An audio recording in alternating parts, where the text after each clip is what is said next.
You're watching Experience Comic Culture and Sales, streaming live daily to Facebook, YouTube, Twitch, and Twitter.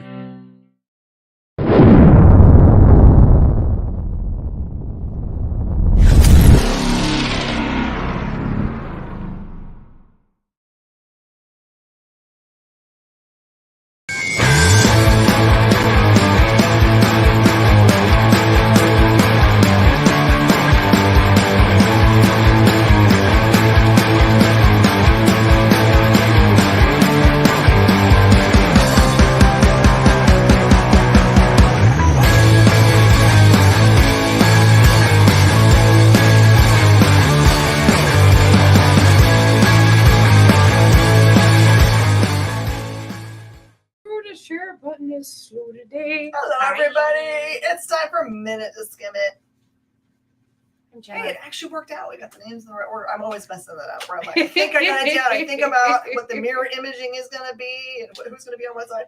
Oh my god. I still always do it wrong. Welcome, everybody.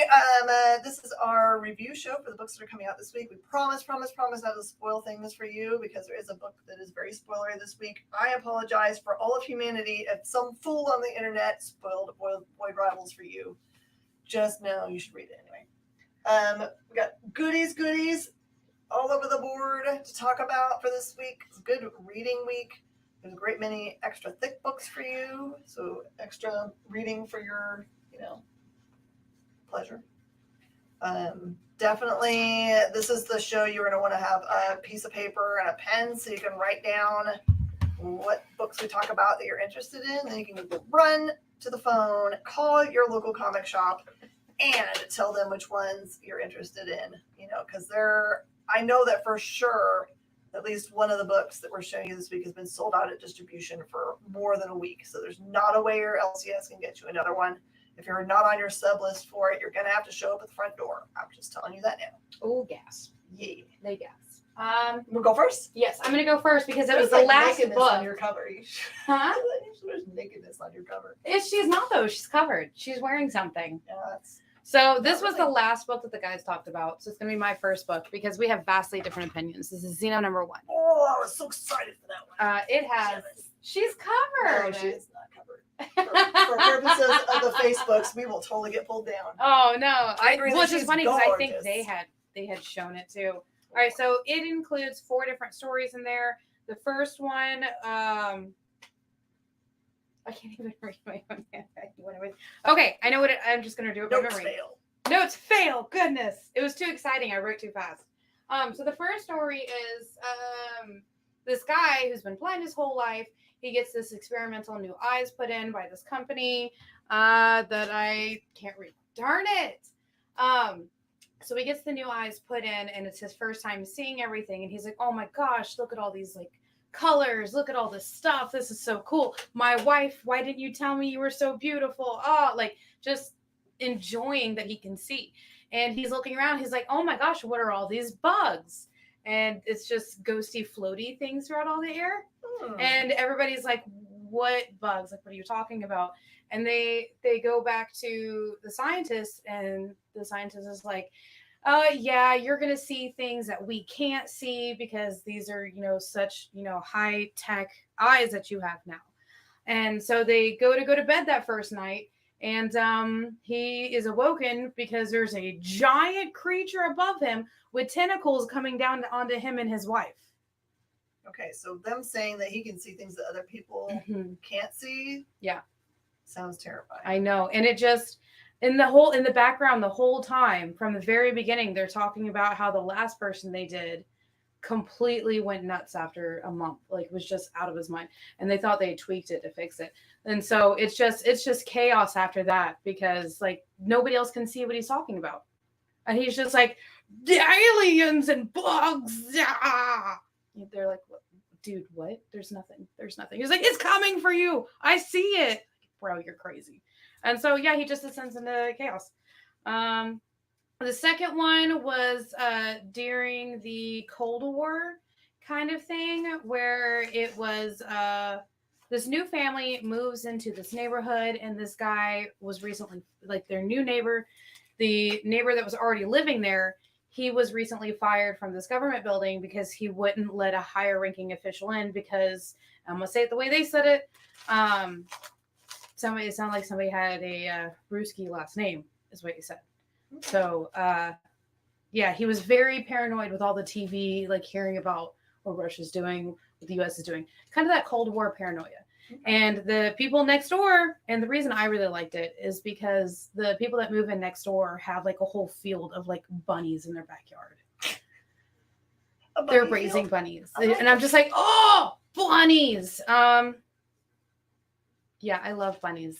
But they are evil.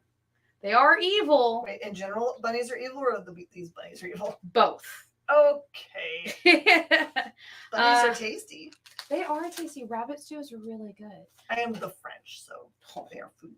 So, and then in the third one, it's set kind of like further in the future. And the way it is where it's like the way they have their children is in pods. And then it's also in groups. And they're always done as a pair, but only about half of them survive. And then they send out a message for somebody to come and save them. But, you can't always save people in the dystopian future. Okay, so it sounds like there's 4 stories. Yes. These 2 sound super intriguing. Yeah. Do they tie together in any way? Hey, frog. It kind of feels like the overall kind of theme between all 4 of them felt like it was tech has gotten too advanced. Okay. Or like alien tech is starting to take over. Like it was kind of like a combination of that. So kind of like an anthology with that as a theme. Yeah. The tech is the scary part. Okay. Because then the 4th one is what really draws it together. So the 4th one is set not in the distant future, but I could see it happening in maybe like 10 to 15 years. Where it's it's a Twitch gamer, right? Mm-hmm. And they're like, hey, we want to team up with you because we have this new way to experience gaming where we put a microchip in you.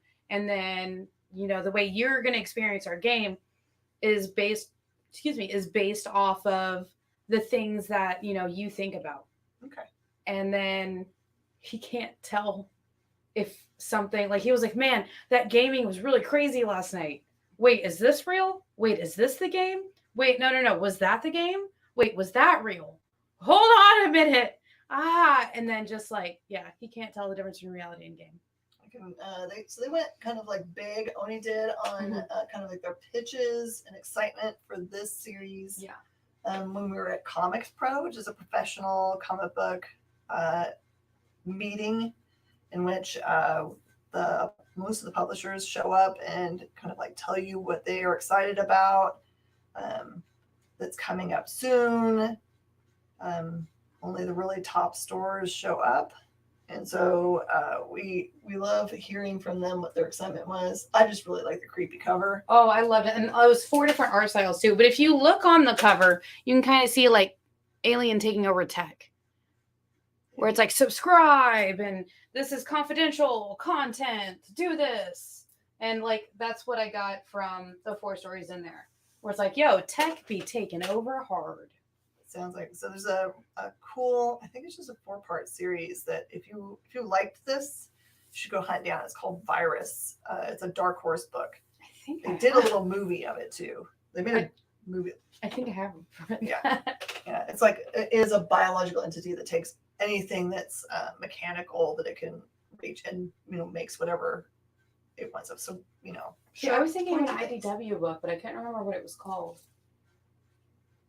Oh, so crazy. All right. Spider-Man India #1 is out this week. There is another Spider-Man India that came out long ago. I think it's a 4-issue series, but it will cost you many monies to buy since Spider-Man India was on the big screen for the last couple of weeks in Spider-Man Across the Spider-Verse. It will be sad to know that this costume is not like the one that they have in the movie, which I was a little bit sad about, but the costume actually kind of makes sense. And this does introduce a new character. I don't remember ever existing before, but it does also have Miles and Peter in it. So you have at least 3 Spider-Men, so that you can kind of like all tie it together. It's really good. What else can I tell you without spoiling things? Probably nothing. You needs. Yeah, it's great. It's not as, I would say, in general, it's not as quippy or funny as the movie that you saw, but also it feels more like the way a comic book would have to be. Is it hot in Texas today? No lie. I got in my car to go and do my reading. I usually go to a little local cafe, and the car told me it was 108. Yeah. I accidentally left a Post-it note on the Bettie Page comment. I sure did. And the one from the movie is slick. He is the best. And then also, what's crazy is the airport down here, Bush Airport, had no AC this weekend. It just got back on today. I can't even imagine. And then at Dallas this weekend, the AC went out all day Saturday. Yeah, someone told me that. I was like, I can't even imagine what that would look like if you're in a convention with a whole bunch of people. Because I heard it was really crowded, especially if you're in line for getting autographs.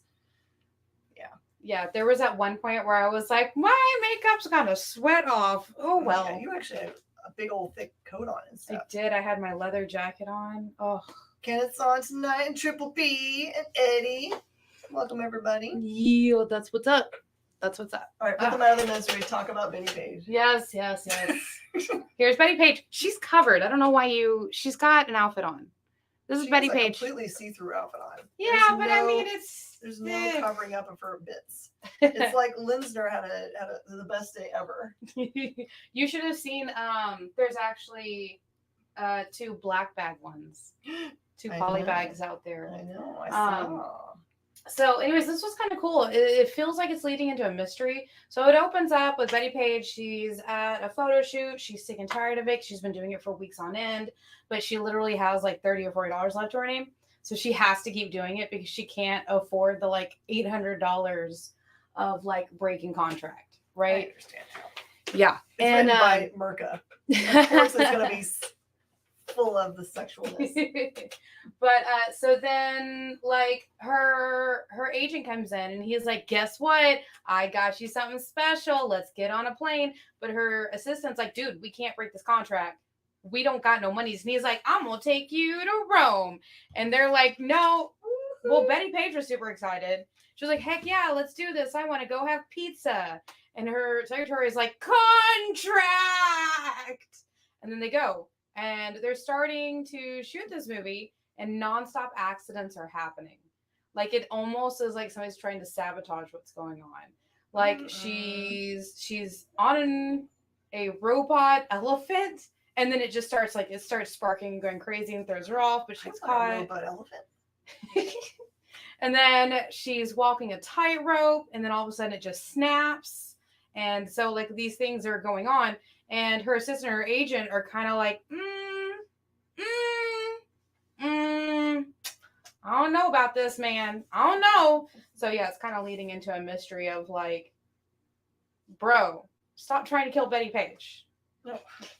Why would anyone want to kill someone as beautiful as that? Yes. Fun fact. We should show a show of hands for how many of you actually really were thinking to yourself when you were watching the Super Bowl, I don't know, what was it, like 10 years ago or whatever, when Katy Perry came out on that giant mirrored lion, were you thinking to yourself, I wonder if they're selling that afterwards. Oh my God. I would like to have a mirrored giant lion to ride. No. Okay, it was just me. I really was thinking I wanted it. A giant mirror elephant. It was awesome. Oh, goodness. She got the eye of the tiger, yo. Okay. Full information here. I did not read this entire book because it's like 100 pages long and I don't have that much time. If I'm going to do a real minute to skim it, I can't. Back in the old days, we used to only be able to spend a minute with a book, but there were times. Well, I mean, it's several books in this one book. This is like, let me tell you how many stories are in this Marvel Voices Pride issue. One of them, okay, I will tell you, I looked at a couple stories. One of them, I was just like, I don't even understand why this one exists, except for that someone really wanted to have, like, you know what? I wish I could tell a story in which I could redress a bunch of characters from the Marvel Universe in ways that I want to. So it was basically a character making costumes for them to do like a runway show. Oh, that's but there was no real story in it other than that part. It was pretty. Costumes were really pretty. Let me tell you how many stories, so many of the stories. Oh, and the other thing that's cool is like in between each story, they have like full on pages full of, I'd like to show you, but I don't think I'm allowed to. Like this first one is Our Superpower by Mary Chafo. So it's them having an actual heart-to-heart with you, telling a story about their lives. Okay, so here are the stories that are in this book. There is Our Superpower, an introduction, and that is by Mary Chifo. And then Everything's Coming Up Aces, written by Mariki Nijkamp. Sorry, anybody that I do wrong here. Next one is What May Bloom by Stephanie Williams. Purim Spiel by Catherine Locke. Everywhere by Shady Petoskey. Be Gay, Do Crime by Sarah Gailey. No Trespassing, Beware of Dog, H.E. Edgemon. Jumbo Carnations, Ultimate Creations by Stephen Byrne. And Today's Lesson by C. Fox. So the one I actually read, top to bottom was No Trespassing, Beware of Dog, which was really, really cute and fun. So I can find them. I am really liking the Marvel voices, kind of like giving everybody a bunch of little like ash cans and one shots. It's been interesting. I've enjoyed it. So this one actually kind of like introduces, I think, was the new character. So it has I think Peter Parker Spider-Man, a new character named Peach, who's the leader of a commune, who's a trans woman, and they how to explain what's going on here. There's a character that shows up who ends up having like the bottom half of their face is like a big pointy teeth mouth. And so it looks like it almost like if Venom was on a face of a really pretty person. And they have like a lot of interaction, both them and Peter. So that was actually an entertaining story. I just like stories that don't have a story. That's my own personal thing. So I hope the rest of them have actual stories, and like the one I read and not the one I filmed through, which was like just making cool clothes. Well, I've noticed with the Marvel's voices is they'll have like between 8 and 10 stories, and then 5 or 6 of them are actually like jumping points for other stories or side stories for other stories, and then 1 or 2 are nice fluffy stories. And I really like that fluff, just a little bit of fluff in there. Yeah, and then that's always nice to me. So I will actually talk about the DC Pride one that I read. So we have DC Pride Through the Years. So this was 80 pages.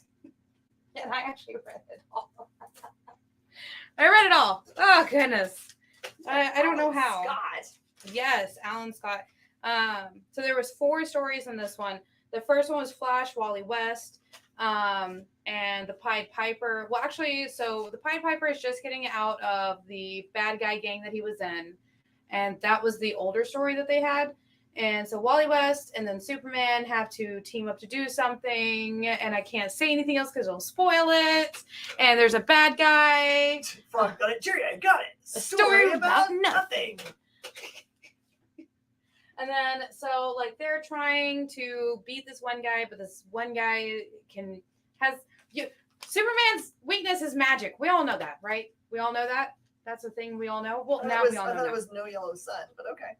But magic, he can also get taken out with magic. The one guy is magic. Can't be friends with Zatanna then. They're friends. They just, if they ever fight, Zatanna can win. Stranger danger. and so like, I'm trying not to spoil it because it was like a one-shot small story in it.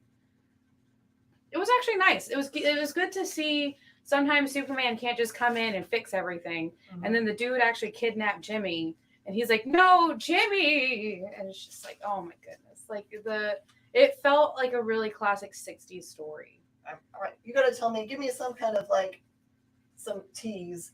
Because, Golden Hold on. Golden Age Lantern. Okay, so the second one was Batwoman is hunting down all the covens in Gotham. She's sick and tired of all the witches and covens taking everybody out. The third one is Supergirl meets up with Lee. And is helping Lee to find a way so that way they can, address the bullies that are going on and, get use themselves. The last one is actually a prequel to the new Green Lantern, Alan Scott Green Lantern series that is set to start either later this month or early next month. And it starts off with Green Lantern's Alan Scott. He walks into somebody's house and the dude's like, dude, I don't want to hear about the things you're doing now. And he's like, well, I'm about to give you my backstory. Hey, by the way, I was in the military before I was a Green Lantern, and I fell in love with this dude, and then we were in love, but then, the world started falling apart. End. Oh, that was a sad story then. Oh, but it was lovely. The two of them were lovely. They were funny too, because he walks in on they're sitting there having good cuddles and chit-chatting, and then somebody knocks on the door and he has to throw himself behind the door, and the guy's like, you're late for your orders. And he's like, I am? Oh, I am. I'm so sorry. And he salutes his officer, and the officer's like, next time I have to come in here, make sure you're wearing shorts, and just walks away. Was he wearing shorts? And then Alan is just sitting there behind the door trying to hold his face and not laugh so they don't get caught, because it was also set back in the 60s as well. So getting caught back then wasn't good. So that's 60s military was a little less friendly about it. Exactly. So yeah, I'm really excited. It starts off with older Alan Scott, and then it flashes back to young Alan Scott. It's just before he was the Green Lantern. I hit my funny bone, and it's not funny. Ow. All right.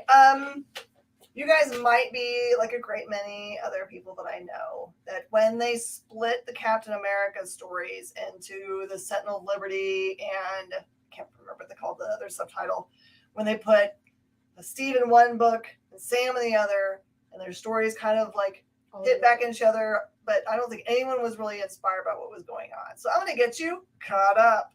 So you can jump in here.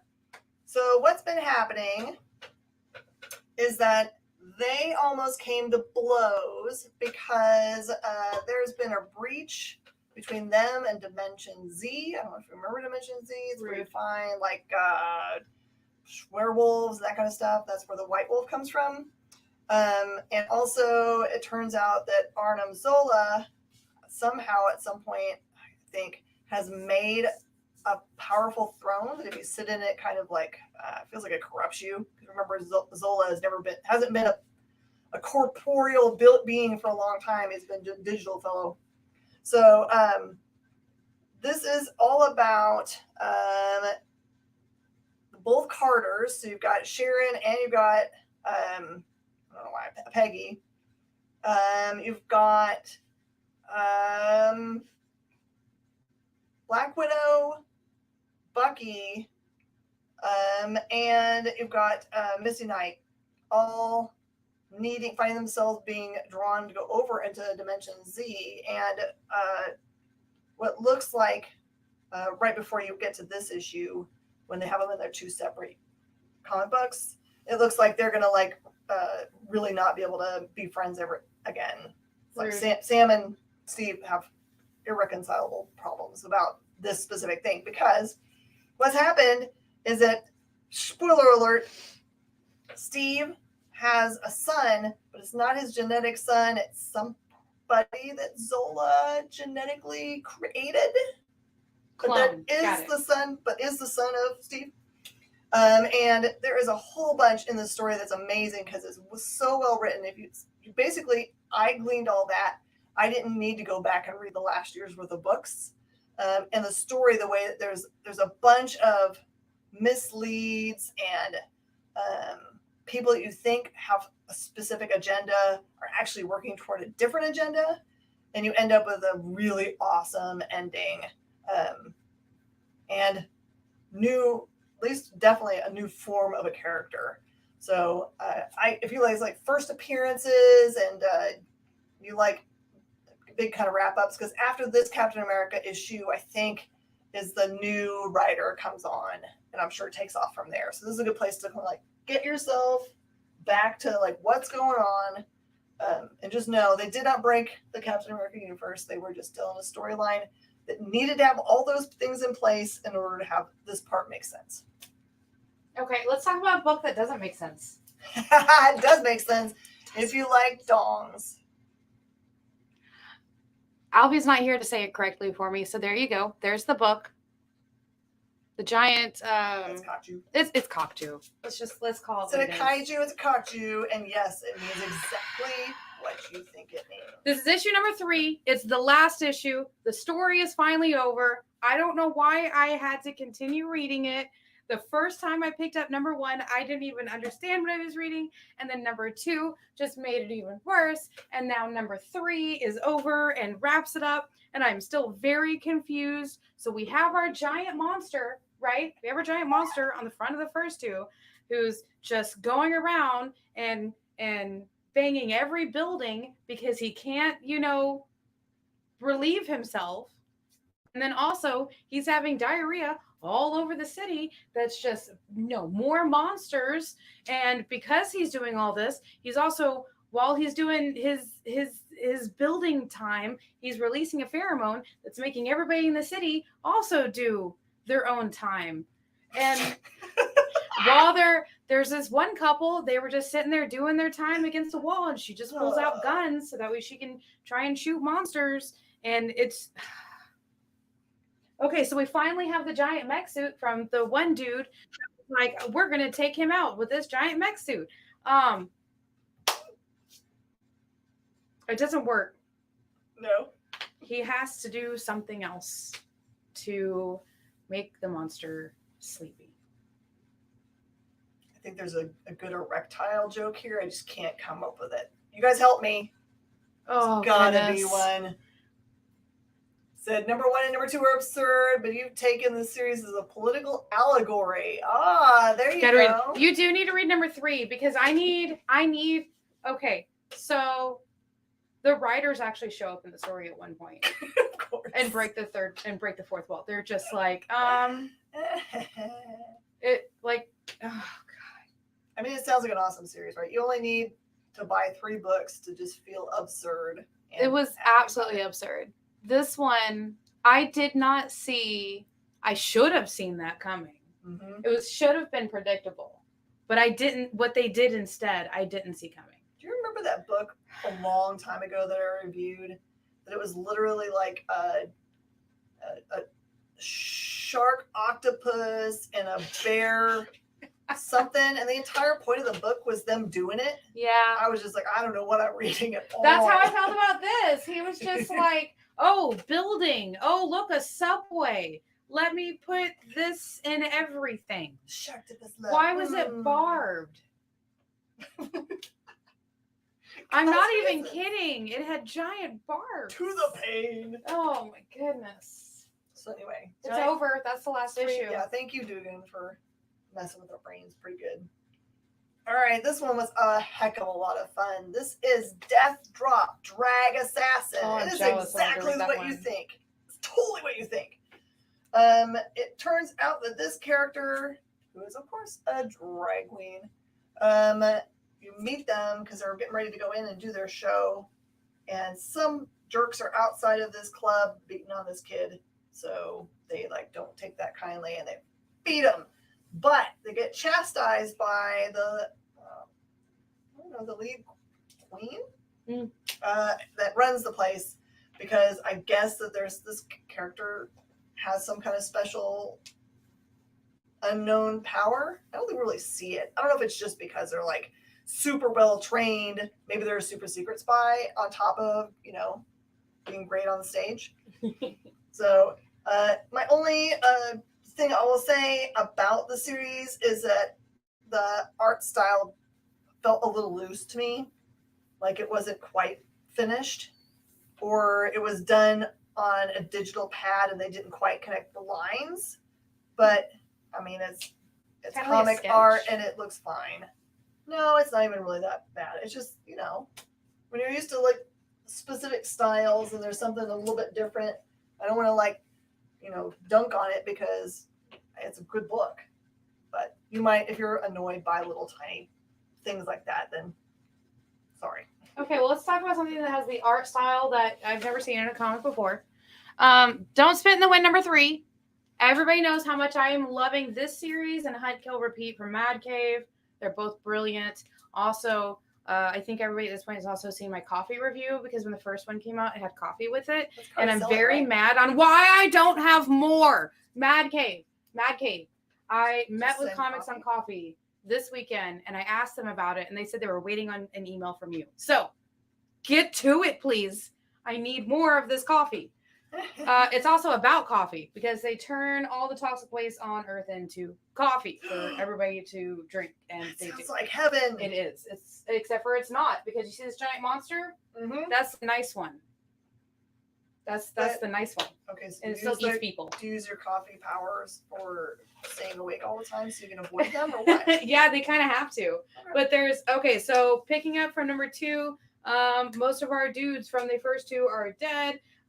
The plastic, it's not a spoiler though. They died in the first one. We just hadn't seen what happened to them after that. Well, their heads show up in this one in the very beginning. Like, you just see their heads with like part of their faces just ripped off, and you're like, so that's what happened. Okay. And everybody's like, all hail the plastic, all hail the plastic gods, ah. And they're just like walking around with these dudes' heads on a stick. And then our main dude and his wife and his friend are like, I really don't want my head to get cut off today. And they're like, yup. They're like, so let's not get our heads cut off today. Yup. And then they just start fighting them. And they turn around, they see a whole giant army. And then we get flashback to the other, because the spaceship that's above Earth with the regular population of people just being like, you don't need food, you need coffee. And they're like, no, we don't want more coffee. We want food. And they're like, oh, okay. And is there any nutritional value to coffee? No, it's actually a dehydrated. Yeah, it dehydrates the body. It's not good for you. There's a really dumb country song that my husband has put on our mixed playlist because he likes country. My husband's not dumb; it's the country and stuff. But there's a line in the song that says, "We're gonna rehydrate while we dehydrate." It's them. Sounds like they were drinking tequila. I think that's right. But, it's a really actually good song. I hate it. I hate that I let country now become. I like the classic country, so I can't say anything. But I also do like wide varieties of everything. Yeah, definitely pick up this book, guys. Don't sleep on it. It's really building up. It's really good. There's like 3 storylines going on in it. And and there's a giant fish that's taking on sentient thought. Ooh. And is enjoying being made out of toxic waste. You found a use for toxic waste, is what you're telling me. Yeah, coffee and giant toxic fish. I like it. On land with tentacle slimy arms. I've been really looking forward to reading this, and it's everything that I wanted it to be, which is a whole bunch of beautiful imagery and story, but really leaves everything hanging, so you don't really have an answer to things. So this is Klik, Klik, Boom, out of Image by Wagner. Basically get to see this girl. She's kind of running around the city. She has a Polaroid camera with her and a gun. And it just feels like she's randomly taking pictures of people. But it also feels like there's a plan, but you don't know if it's nefarious or what is going on. And I'm telling you, by the end of the book, you're not going to know really either. You know that she leaves at a lot of different places that she goes, this Polaroid image of one man. And there is a flashback at some point during the story that has an interaction with this person. Still unclear what their relationship is together, or what has happened, or what the photographs are for. They're a bad guy. Are they crazy? Unknown. But so, so beautiful. And this is what everything that a comic book should be, that you want to have people just want to read the second issue. It gives you just enough to be like, is this my kind of jam? Is it my genre? You know, is it the right amount of, beautiful art or funniness or whatever?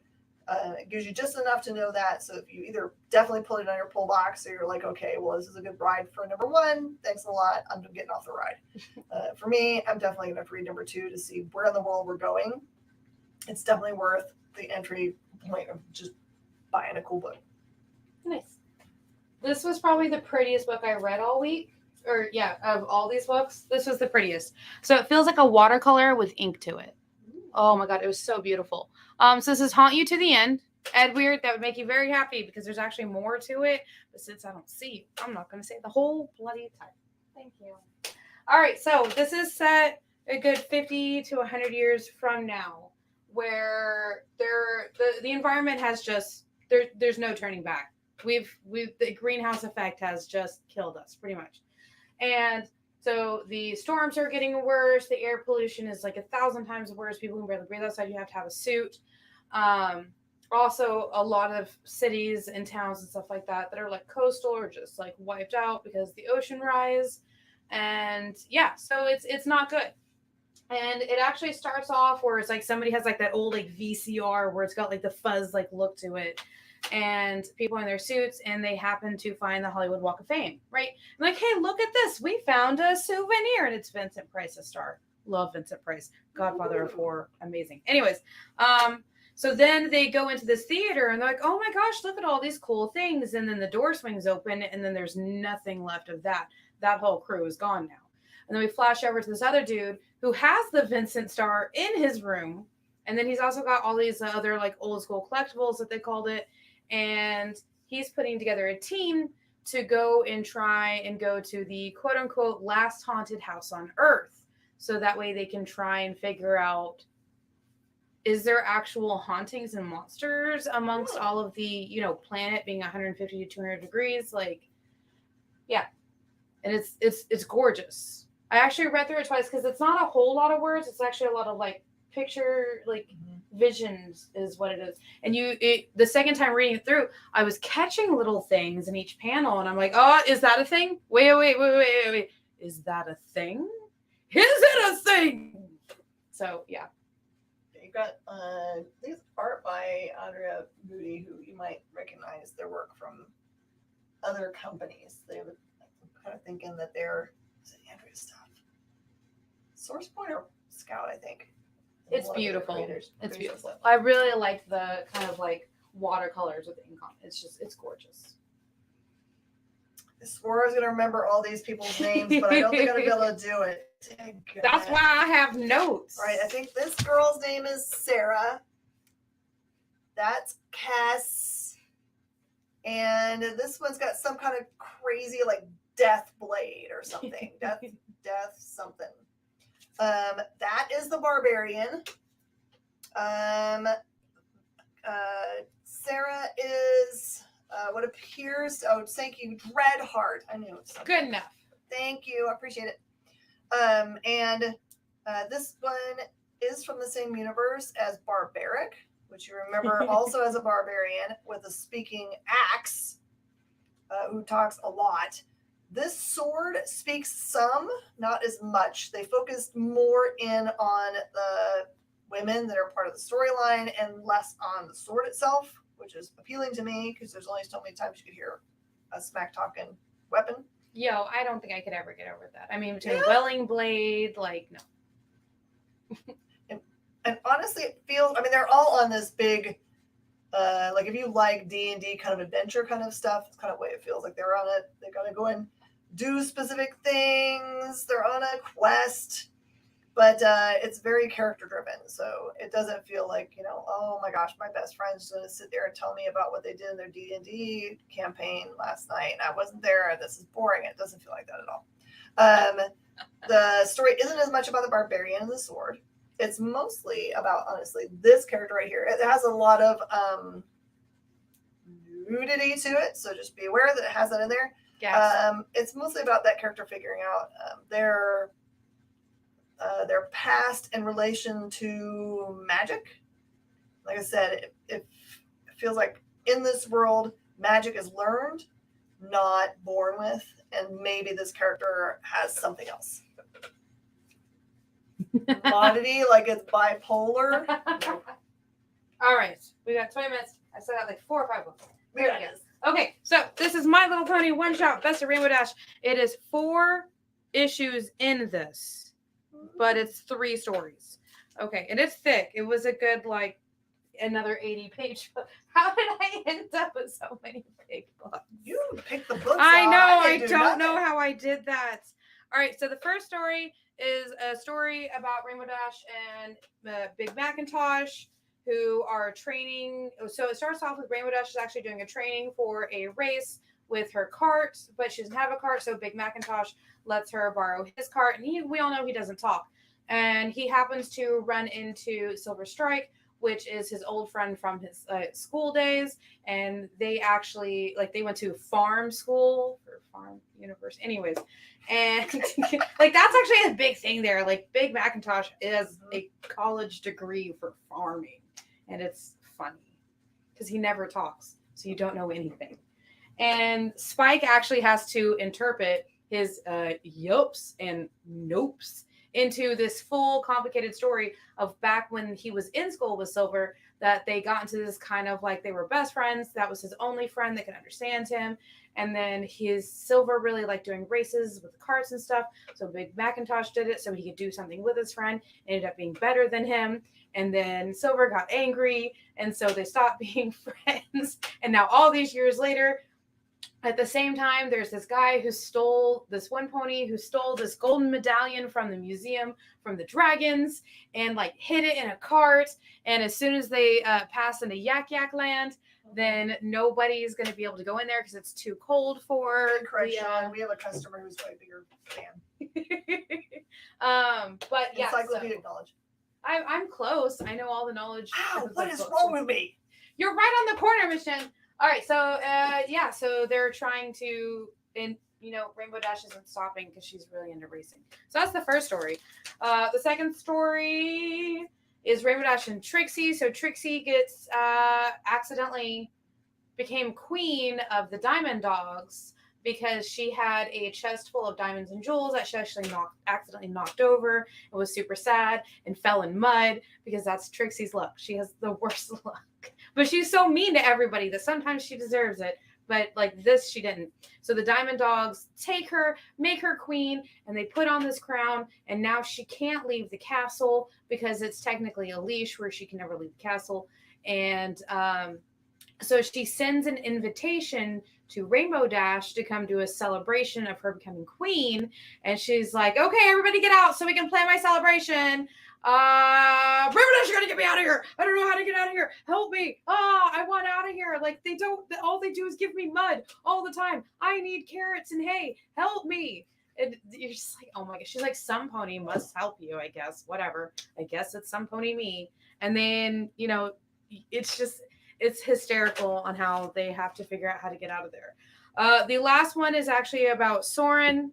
And Rainbow Dash gets sent up into the mountains where there's crazy amounts of blizzards all the time, and they have nobody that can try and help because the Pegasus, they control the weather by getting rid of clouds and stuff, right?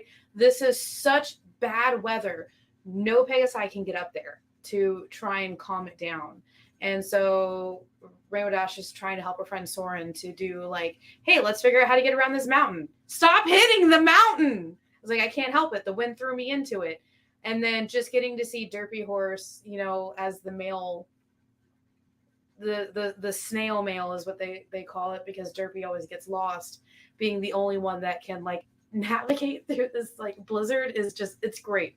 It's hysterical. If you guys know anything about any of the side characters of My Little Pony, please pick it up. It's a great story about Big Macintosh, Soren, and then getting to see Trixie and the Diamond Dogs again was cool. Yeah. One character. Is it Spike, the little tiny dragon? Yes. That's all I know. Except for when the show ended, he's a giant dragon now. I just totally dropped you all my pony knowledge. I know a lot. I had My Little Ponies when they were little plastic things from Hasbro back in the 80s. What I really like about this current, well, it's not current anymore. They've already moved on. But this series of the Rainbow Dash and Twilight Sparkle and all of them, it's actually the person who created them based them off of children that have actually died here in the U.S. to kind of keep their spirits going. Aww. So each one of the ponies is based off of the characteristics of a child in real life. That's so sweet of them. Yeah. Okay. This is a cool milestone book. They're celebrating 30 years of milestone. This is a static book with a crossover character team up called Anansi. That's that character with a big hat on. So the ponies are zombies. Noise. There you go. And this one is written by Narcisse. It's a great story with them having an adventure. My weakness is I don't think that I've read static since 1982. I don't know. Long time ago. So I actually don't know enough about the story to tell you where they are in the storyline, if this ties to the main universe or any of those things. But it is certainly a good read. Definitely support the milestone line. If you like seeing milestone line kind of things out there, it definitely needs support if you want to keep seeing those kinds of things on the rack. This is Rogue and Gambit number 4. Kind of left off, we see at the end of number 3 that Rogue accidentally killed somebody, that the corporation that is taking them, here it is, Power Broker Inc., which is run by the Power Broker, has taken all of these different mutants and has put chips into them where they can't talk and they have no control over their bodies. In fact, they have to do exactly what they're told. And Rogue was trying to save the one and couldn't and accidentally killed him. And now she's kind of like, oh my God, I can't believe I accidentally killed you. I'm so sorry. And I'm like, he's dead. What are you saying? He was a very bad guy, but maybe not the bad guy. And so it was just, Pablo, what's up? And so just like her having to take this moment actually distracted her from the, I don't know, like 50 other dudes that are in the room that are trying to fight her. And so they don't take her out, but they get the machine on her back that starts implanting the chip. And then Gambit shows up and he throws his playing cards. And he's like, have you ever played 52 pickup? I throw them. You pick them up before they explode. And he gets it off her just in time. So that way she can still talk to him. But she still can't control her arms and stuff. So she's still like trying to fight him. Excuse me. And they're finally breaking down and talking about all the things that have been bothering them. And you're like, oh my goodness. And then in between every 2 or 3 pages, you'll see different text messages. Like there's this one between Gambit and Storm where she's like, hey, I heard you're drinking again. You know, you're drinking too much again. Why don't you talk to Rogue, your wife? Because, you know, you want to talk it out. And he's like, every time we try and talk out anything or she's here, something happens. Like what happened this time is Mystique's girlfriend, you know, Fate, came and told us that all the mutants were about to be killed. So we had to go and do that. We didn't get to talk. I was like, oh, I'm so sorry, Gambit. Gambit and Riri got married? No. Turkey, Lord. Jen wearing the same shirt from Fan Expo. I am not. This is the turtle shirt. I kind of feel like that would be like a disgusting spread of age between them. But no, Gambit and Rogue are married. And so yeah, it's just he wants to spend time with his wife. Ro, yes. But she keeps getting sent off on missions, and you know, people keep interrupting. Like when they tried to go on their honeymoon right after they got married and the moon got almost destroyed because people were trying to take it over. This is happening again. They try to go on vacation for a redo of their honeymoon, and Fate's like, everybody's gonna die, and they're like, well, I guess we better fix it. Here we go, trying to fix it. Now we're fighting because Rogue has lost control of her body because of Power Broker. JD, if you want to read early days of them being married, there's a little short series called Mr. and Mrs. Yeah, you should pick up. Really good. So they can limit this. She's also to the point where she can control it a little better with the no touch policy to touch policy. This is kind of an older Rogue that has a little more experience. Safety first, JD. Yeah. Come on. So they've figured out ways to do it. Doing the touch. Oh my goodness. All right, Frank Frazetta's Mothman. This is a #1 out of Opus Comics. Is a really crazy twist on the Mothman, because in this version, the Mothman crashes on Earth in a spaceship, but the problem is it's not really his spaceship. It's like a regular old, he's like an alien spaceship. It's something I think he probably sold, and it's broken now. So he wants to somehow find a way to fix it and, I don't know, ditch it somewhere else so he can't be connected to it. It's really funny because he's a funny character. And as part of the humans part of this story, there's two, let's just call them backwoods families that sound like they expect not the best of each other. Like there's the explosion of this thing crash landing, and one of the families' first reaction was, see, I knew they're going to blow up their trailers someday making the meth. So there's a really cute part with a dog in this, which the dog doesn't talk clearly, but the Mothman talks to the dog as if it can understand everything the dog is saying, which is so cute. Oh my goodness. So cute. Let's talk about the new Black Panther #1. So this is based a couple of years after T'Challa has been exiled. Exiled is the word from Wakanda. And now he is back at a northern part of it, a different city that crime has kind of like creeped into.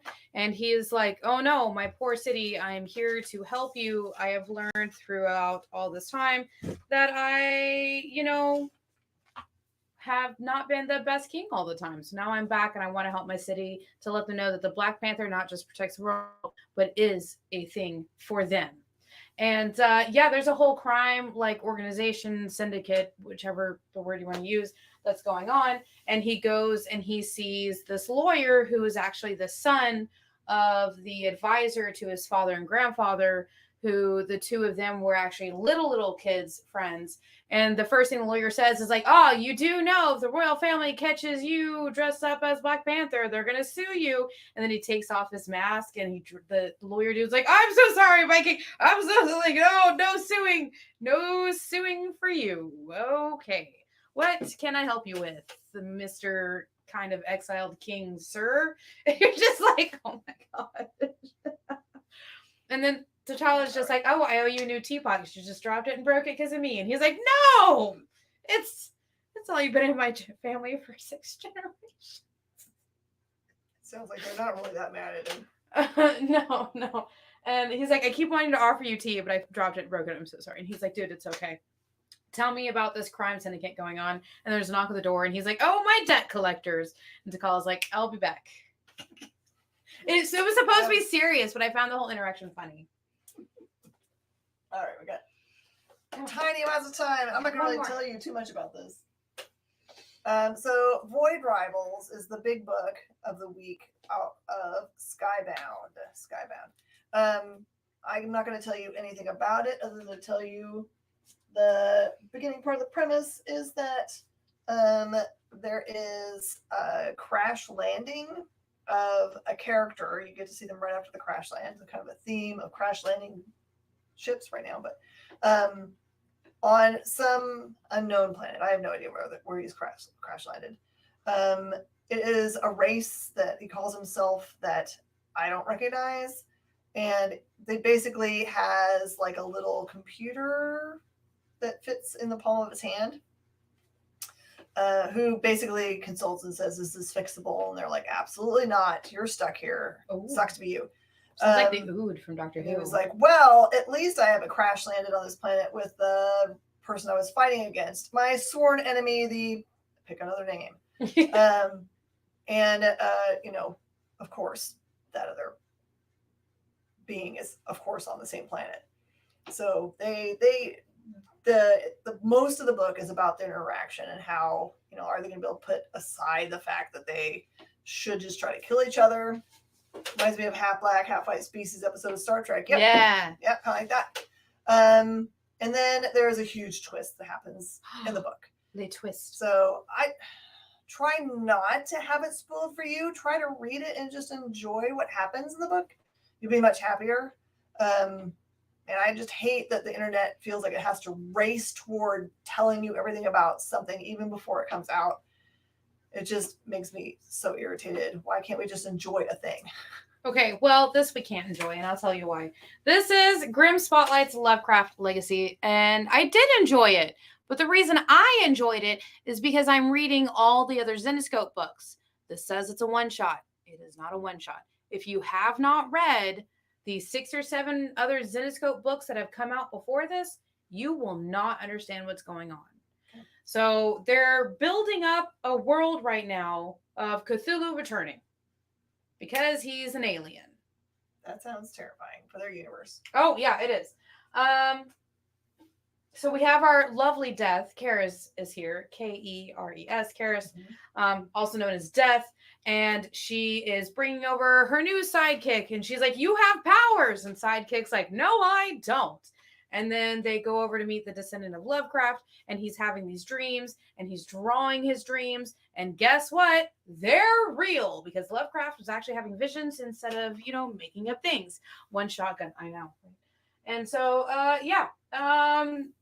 one of the things that he sees and draws, actually kind of looking like a plague doctor, shows up. And Karis is like, oh my goodness, I have finally found my match. He could probably kill me. I'm Death. We gotta go. We have to go. I feel like they should just get married. And then, so yeah, guys, it's building up. We're getting to see a whole universe. This is not this. I hate to say it this way. The Zenescope universe is good if you are reading all of it. You have to pick up all the one-shots. They're calling them one-shots when they should be calling them 1, 2, 3, 4, 5, 6. Because this was like a number 6. I've read some other ones that were one-shots, though, and those were fine as single shots. Maybe just as one. They're all, if you read them together, though, it gives you a full story. If you read as a one-shot, it gives you one character side of the main story going on. So because they're all interconnected. All of it. I like it. But they've got to... One of the things that Zenescope does is there's usually in the corner, it says launch, and it has like a little dragon on it, and that's how you know is a good number 1. All of these one-shots don't have it. See, it doesn't have it in the corner. So that's how you know it's not a good starting point to go to. And then I've always liked that about Zenescope, having that little like launch button on there. Very smart. So if you go to pick this up, you can pick it up and you can read it. If you know anything about this character, you'll be able to kind of mostly understand what's going on.